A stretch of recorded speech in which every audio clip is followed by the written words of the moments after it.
Hello and welcome students, this is Sanat sir. और आज के इस लेक्चर में हम लोग स्टार्ट करने वाले हैं मैक्रो इकोनॉमिक्स में एक नए चैप्टर को। तो चलिए लेक्चर को स्टार्ट किया जाए। देखिए, जो चैप्टर आज हम स्टार्ट करने वाले हैं उसका नाम है बैलेंस ऑफ पेमेंट, जो कि one of the most important topic है हमारे इकोनॉमिक्स का।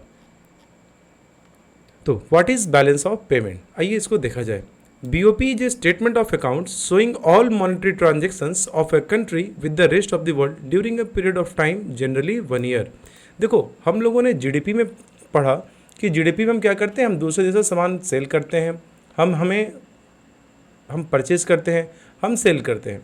तो बैलेंस ऑफ पेमेंट क्या करता है, हम उसका बैलेंस बनाते हैं, हम रिकॉर्ड रखते हैं कि हमने किस देश से क्या खरीदा, किस देश से क्या हमने सेल किया। तो इससे हमें क्या होता है, फॉरेन एक्सचेंज का पता चलता है। ठीक है, आइए इसको थोड़ा डिटेल में देखा जाए। These monetary transactions include following: export and import of goods, in the BOP language it is called merchandise और विजिबल ट्रेड।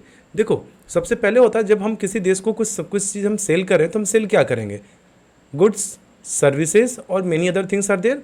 तो गुड्स सबसे पहले हम क्या देखा, export and import of goods.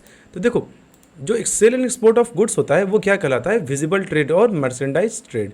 Visible क्यों होता है, आप गेस कर सकते होगे। विजिबल इसलिए होता है क्योंकि गुड्स हमारे टेंजिबल होते हैं, उन्हें हम देख सकते हैं, टच कर सकते हैं, फील कर सकते हैं, इसलिए इसे बोला जाता है export and import of goods.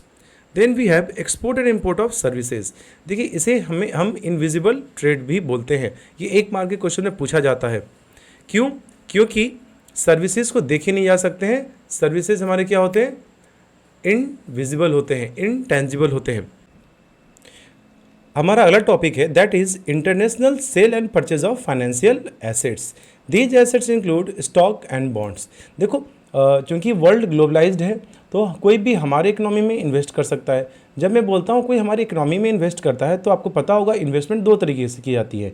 एक तो आप किसी के FDI के थ्रू और एक FII के थ्रू।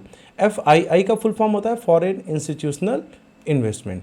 तो FII क्या होता है, जब हम किसी कंपनी में, किसी इकोनॉमी में उसके हम शेयर्स, बॉन्ड्स वगैरह को जब एक्वायर करते हैं तो ये कहलाता है international sale and purchase of financial assets.